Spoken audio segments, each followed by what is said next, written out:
story. Ichao ni mamicha muniti. Edi nera kangu na blokeje petumera be iterai modoni. This is the truth, and we shall always be truthful to our people. We will call a spade a spade. We will not like. By the way, for me, I'm not looking for votes. The Convention is very clear.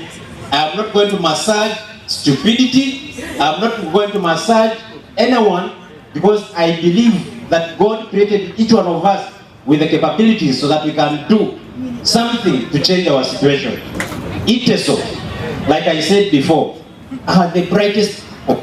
Akopana, we are the most gifted people.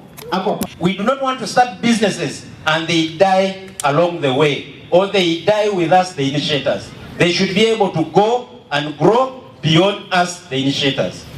So sustainable means our focus is on meeting present needs without compromising future generations' ability to meet their own. So will your business be commissioned by the President of the Republic of Uganda? Ask yourself. Will that business be commissioned by the President of the country? Yes, so it means you're going to be creating businesses which have meaning and serve our population. Kumi Orthopedic Center has 4 orthopedic surgeons and 2 medical officers and a number of nurses and other staff. Our mission is to provide the highest patient care, prevent and treat disabilities with passion and commitment in a pleasant environment. And our vision is to be a premier independent provider of orthopedic services with focus on high quality outcomes, education and research. We have core values, and there are many. Among them is professionalism, excellence, quality, creativity, innovation, teamwork, integrity, collaboration, compassion, equity, and timeliness and affordability. We have professionals, or recruited professionals, and the ownership of the hospital is between me and my wife, John Ekure. Some people will say the president who did it for me. No. Some people think it is the donors who gave me the hospital. No. That is our own creation. It's our hospital, and it's an indigenous hospital. I believe that we, the professionals of Teso, and we have what we call Iteso Professionals Initiative for Development of Teso. We, the professionals, and the youth who are here today, are the engines of growth and development in Teso. I want you to believe that if you're a youth and a professional who comes from Teso, you are part of the solution to the poverty, to the underdevelopment in this region. And I want you to believe in yourself that with the skills and the knowledge you have, we will make Teso grow and grow beyond what other people expect of us. Growth is intentional, and we want intentional growth and progress. Kumi Orthopedic Center that we are talking about is a very well equipped hospital with lots of equipment and resources, and now we have we see cases that are, don't want to call them mismanaged, cases that need repeat treatment because it has not been properly addressed in other units in different parts of the country.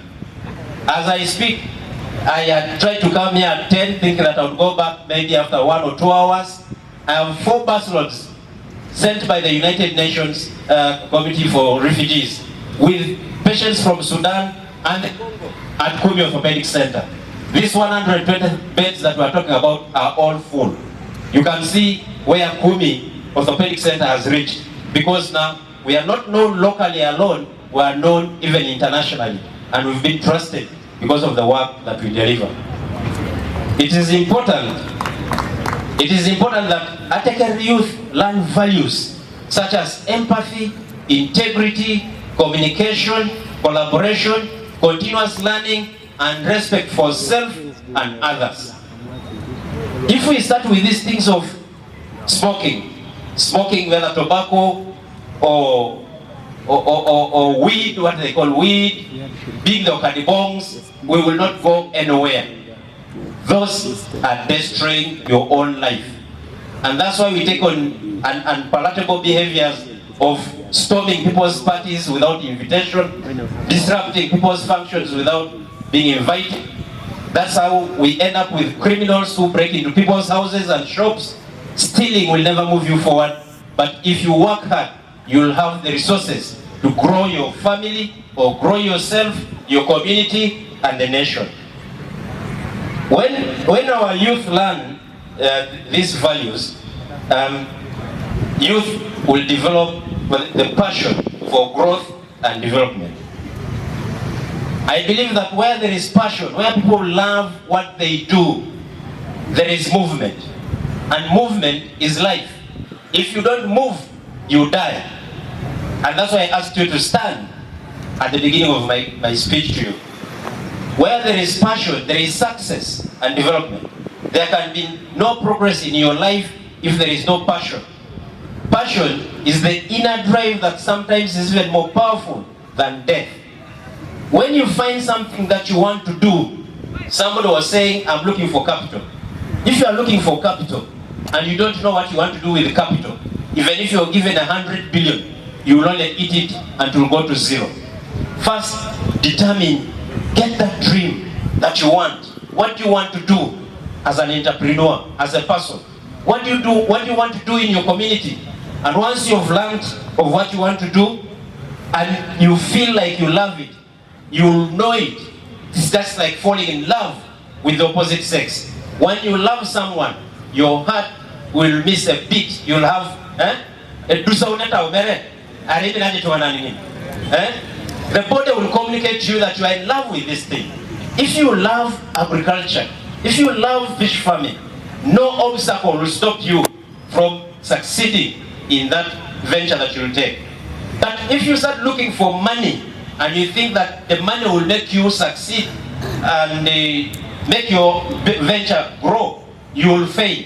Because everything that you do in business is hard, and most times the money will just fizzle away. Why and how did we build Kumi Orthopedic Center? Kumi Orthopedic Center came from rejection. Okay? I was rejected at Kumi Hospital, but because of the personal story I have and the connection I have with the people of Teso, you will all remember that in 1989, Teso was still under insurgency. My mother died in Kumi. She died in the hands of soldiers who were rowdy. Okay? When she died, the people who took me up to continue with my education were not my relatives. And so that gave me a bond, because the sacrifice the people made for me to become a doctor became something that I wanted also to give back to the community that helped me become what I became. And so that's why I built Kumi Orthopedic Center. Now, each one of us has an individual story. Each one of us has something that pushes you. We must push ourselves. You cannot just wake up in the morning and want to grow. Achana lena ngate soda. Lukonye ama kiongun merabasi ne. Lola bakai kapar na youth. And the youth ngesi atumona na interest ngara kaisa una nukan. De pare ngara kaisa una nukan. Apolo krai panaja apolo are polon. Kwenye mmache watoto akironi moro ni buna achana lena musugunda. Abora ate soda. Achana lena nepo. Okay, alama. So abala gobe ateke. Nindo pa oni kere ejai choni siene jai. Yeno mji pidora chaka imoro ke ditungana. No ile ichanu ko bano ya satekero. Erai it should be the catalyst. Should be abala. De inakilo oni kere akwesa kulau. Ekonomi na jembe eja uteli jari kwa kwano ni Oteso mame jokuna. Ikijo kaso amsine ipulu ichanasi echona kirono amukian echona kirono shoman echona nunedia echona korda kopanda ron beja yona cheka jasa tractor nugola kwenye mukwana nyo bogola dope milioni tonaka yogena tariku bo district mere. So that should push us to do something. We should realize that there is some power within us to create our own resources or utilize our own resources to change our situation. We should be pushed by it. And it's true, most news published about Okateker, Teso, Ipubuje radio, Iye Utolo Jasedula, Era Ye Utolu, sometimes Arailwa Banganut, Bea Maratitunga, Kiring, Jikinosetunga, apesimu tan anuinyo icha don't you go reja taricha. It is us, the youth and the professionals and it wakirno jagogo oteso ajulaki ninyo akirono ekoto na geon awomom apukoro ka quest aswam. Mahatma Gandhi said, your beliefs become your thoughts. Ibo renyo ichamundu jako otakon ngesebuna rauna kwa no mission. And your thoughts become your words. Akonu wo mission ngeserauna sakona kiro. Your words become your actions. Akoni kiro ngesebunda around goro bisoma ijo. Your actions become your values. And your values become your destiny. So exposure will contribute to mindset change. And akona ishaka mikini papa Yoweri Kaguta Museveni narai ama kiodu ipuane ayangana kolonge na ipejo kimi ara kisozi fa mara irokitera anke korio toluche. That's exposure. Ilo nja ipejo kimi papa Museveni. Kodi bo munja ngelo jasho kala misho be jula kin jore ko nopunani. Ido elo la potara ukata pia kunene soroti. Ida wata za anke ya tare street line. Dombo wano jo kata pia. This street lo kata pia kuna soroti. So you must wake up and swam to make sure that Katapui is even better than Soroti. That's what we mean by exposure. When you leave our village schools and come to the city schools, you should be able to learn something from the city schools and take them back to our villages. Let's not run from our villages. So exposure will help us change our mindset. What we people in Teso need is a mindset change. A mindset that is for growth and development and not a mindset which is for begging and asking for opportunities. No, the challenges we have already provide us the opportunities. Ipupioni. Mama ngapuput. Ipupioni. Yalama. So there are opportunities in the challenges that we have. Every challenge we have is a business. So what business can come from Tuale Atatenge? What business can come from Tuale Atatenge? Mandasi. I was happy to see somebody moving around with the soya. Somebody was moving with the water. That is business. That should initiate you and you can grow it. Okay? And also, knowledge will contribute to mindset change and to growth and development. The knowledge we are talking about is both academic and non-academic. The knowledge we picked from Joseph Anyong's speech is not academic knowledge. That is life experience knowledge. That is important. Thank yourself for coming to listen to Joseph here, because you never have read or heard about that story. Okay? He said there is a power in giving and believing in God. Because if you put God at the center of what you're doing, everything that you will do, everything that you will touch will turn into gold. And that's the reality. That was a testimony. Okay? That is part of the knowledge. But there is also academic knowledge that we need. If you are in senior 1, senior 2 or primary, pursue that line. Because without education, I would not be a doctor. And without the knowledge I acquired from school or the skills I acquired, I would never have had the capital and the idea of building a hospital. So education is one of the major keys that we must take on as people of what? Of Teso. So that knowledge we need it. Awareness of our plight and what is possible for us is a serious issue. And we must curtail the dependency syndrome. I want first you to forgive me. I saw when Honorable Chodu was walking in, there were many people running around him. If you keep running around Chodu will not bring food to your table.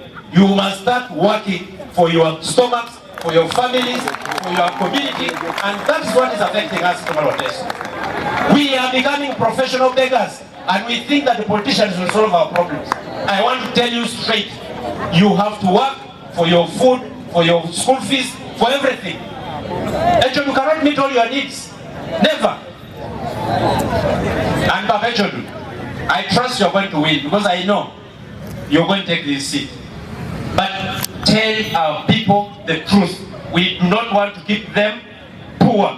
They must work for themselves and learn to earn.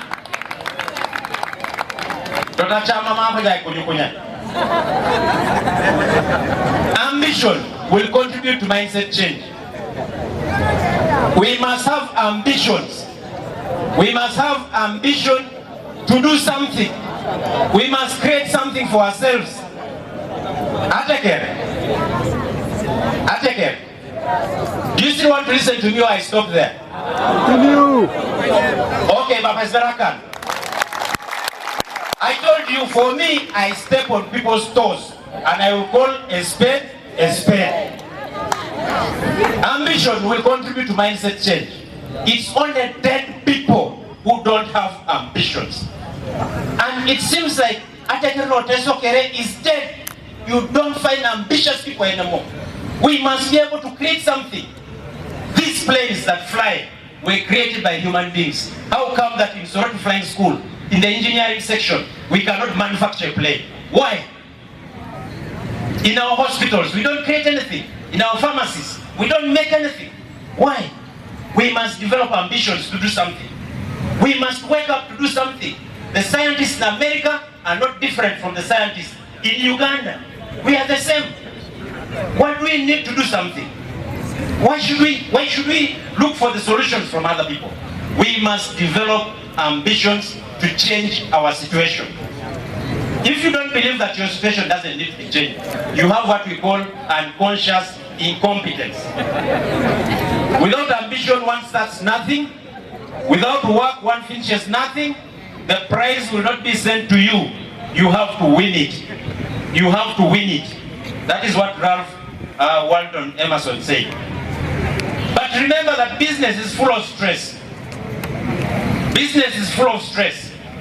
You require ambition, discipline, and purpose.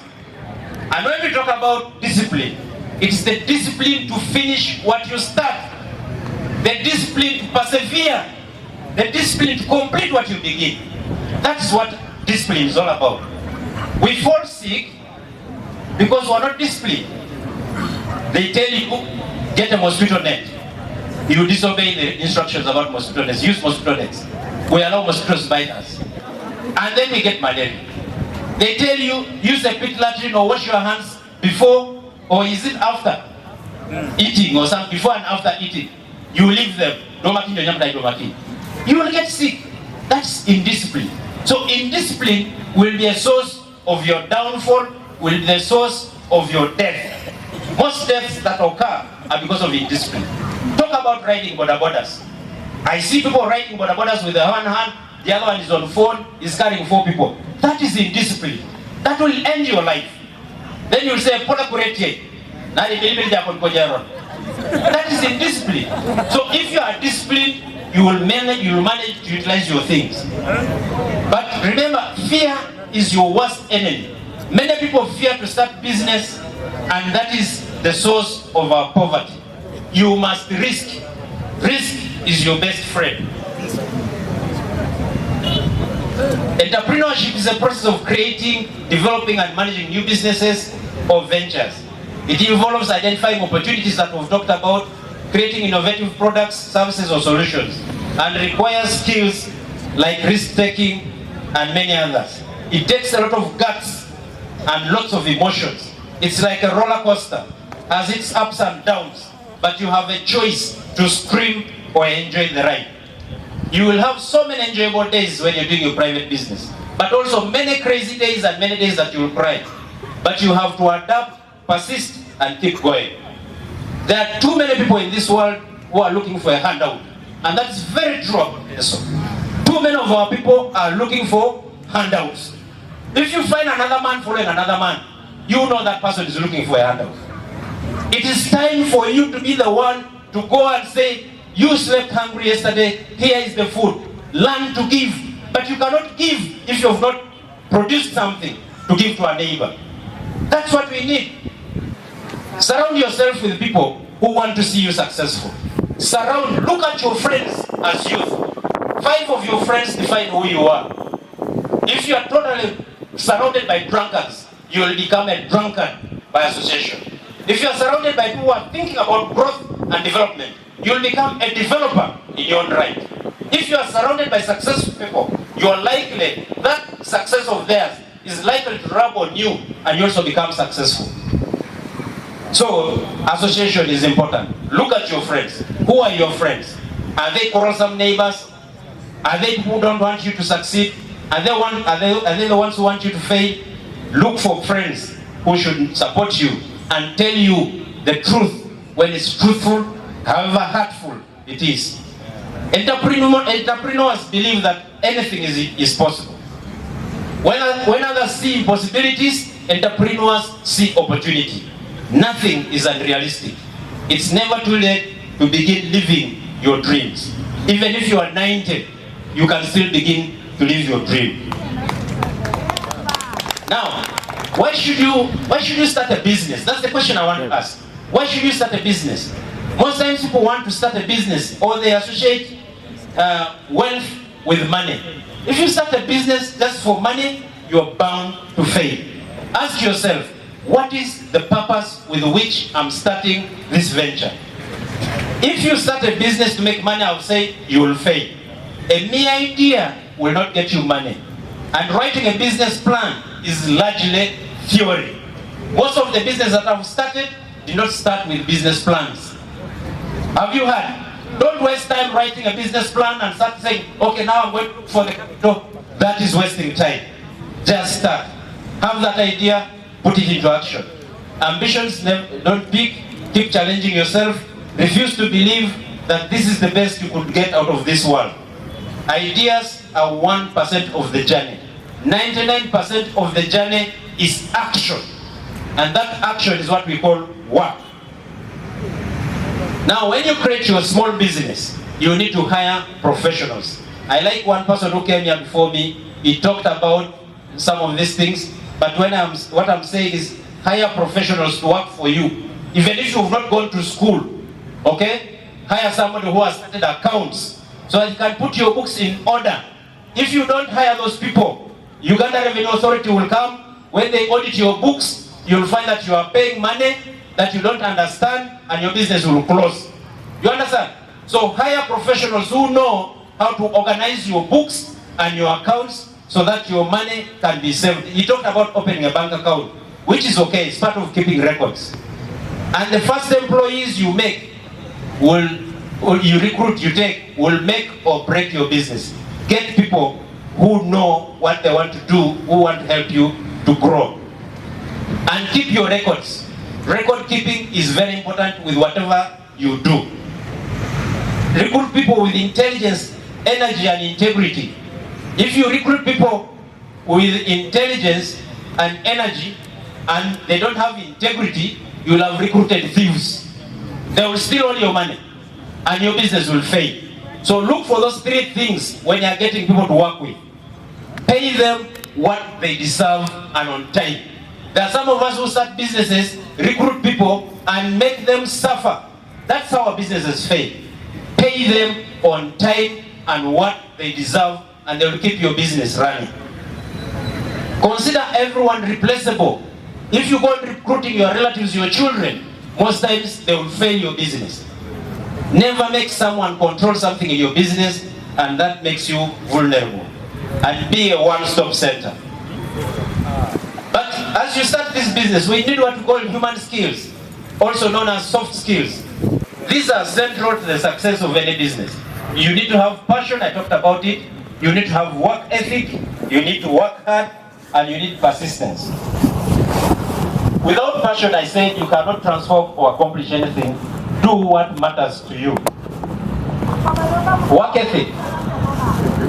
Work ethic refers to set values, principles, and attitudes an individual holds towards their work. Their approach to completing tasks or responsibilities, it involves qualities such as diligence, dedication, responsibility, punctuality, and a good commitment to producing good results. Amojo. Enera mmonjite, mjobo utakoja enera ngina. Ema mji pate somuna enera. Enera nga peso no kwanga jona enera musukuni.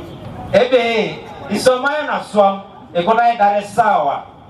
E program la lolo la bakaino de geoni san isan womon.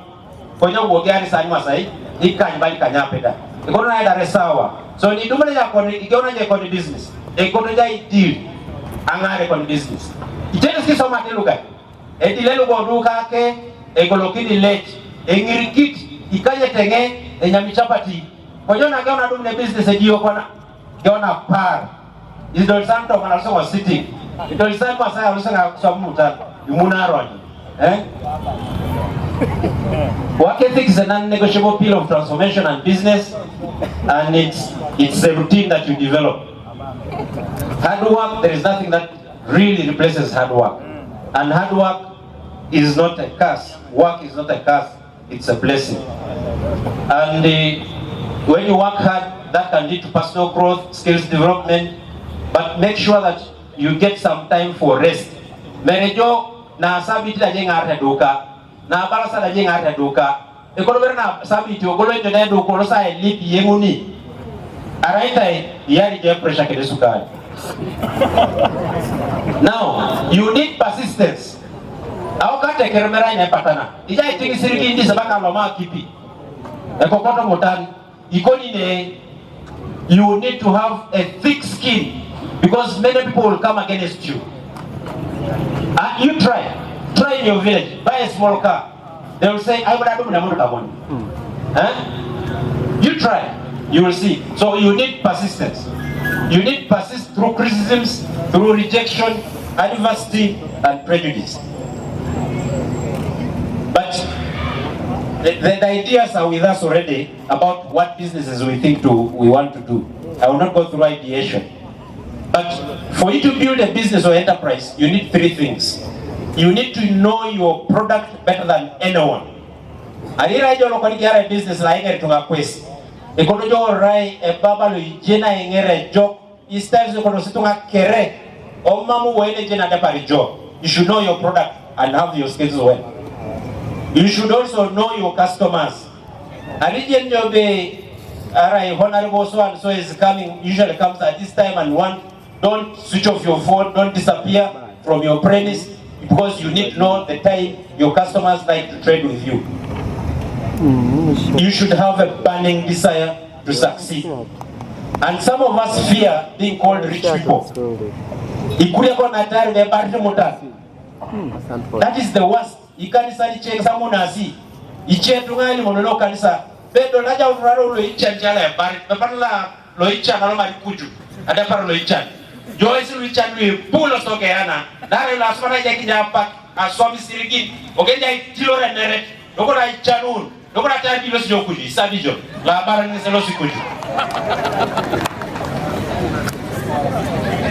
It is beneficial to start small. Mami kiare business ai kuponya ulo ukuju.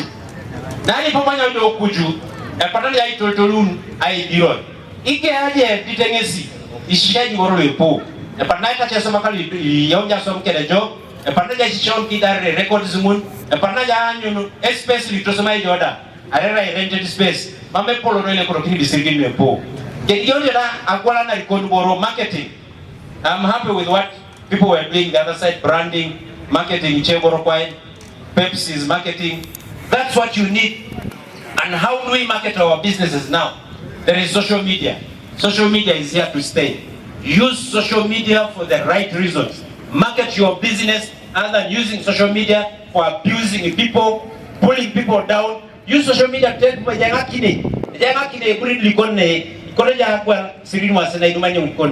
your business will grow. Because if you use things like Facebook, X, and many others, your products will be known worldwide. So utilize marketing and utilize the social media apps appropriately. Okay? It's easier to manage when you start small, like that's what I said. And you need networking. These meetings are good because today some of you have met me for the first time. I've known them. Some people have taken my contacts. Your networks build your business. Some of you have met Joseph Adiok for the first time. Now you want to be a farmer. He will help you with the handheld tractors. Of course, you will not get them for free, but at least you've known him. He can even loan it to you, and you pay slowly using another plan. Not so. So you need to network. You need to get to know people. Build bridges. Don't destroy your bridges. You need to market. Diligence is what will make you succeed. But I want to say diligence is the heart of every business that has succeeded. It requires that you do the right things and doing things right. Do not take shortcuts. You must pay your taxes. You must contribute to social security and relevant authorities. There is no way you're going to do business and succeed when you're underground. Your business must be registered. That's the fact. If we want to compete with the people in Western Uganda, our business equally must be registered, and we must contribute our fair share of taxes to the country's economy. Somebody talked about financial planning and wealth creation. That I will not go back to that, but I want to talk about business and the environment. Remember that the environment we are living in now has been destroyed by the people before us, so we must conserve, we must restore, so that we save it for ourselves and for the future generations. So you need to do a lot of that thing. But remember that money is finite. Spend every shit. This world is hard. People will question your source of wealth. The loudest of them all will make you even doubt your own talent. Silence will help you focus on your objective. Prove them wrong through performance, not through arguments. You will eventually prevail and succeed. But never forget where you came from. Establish governance structures. Conduct regular meetings. Remember corporate social responsibility. Give to the churches, give to the mosques, give to the poor, give to everyone. But remember, God has to be at the center of your business. Keep learning, keep working, and never ever give up. Thank you. A round of applause to Doctor.